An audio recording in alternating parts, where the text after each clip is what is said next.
கோயிலுக்கு ஆறுபடை ஆறுபடை ஆறுபடை.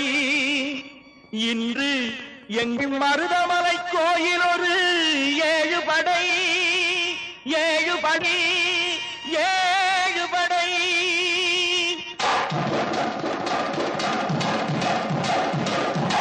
மருதமலைக்கு நீங்க வந்து பாருங்க, ஒரு தரம் மருதமலைக்கு நீங்க வந்து பாருங்க. ஈசன் மகனோடு மனம் விட்டு பேசி பாருங்க.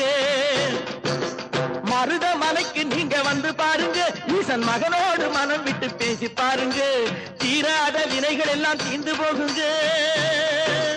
சத்தியமா சொல்லுறேன், தீராத வினைகள் எல்லாம் தீர்ந்து போகுங்க. அது தீராவிட்டால் வந்து என்னை கேளுங்க, அது தீராவிட்டால் வந்து என்னை கேளுங்க. மருதமலைக்கு நீங்க வந்து பாருங்க.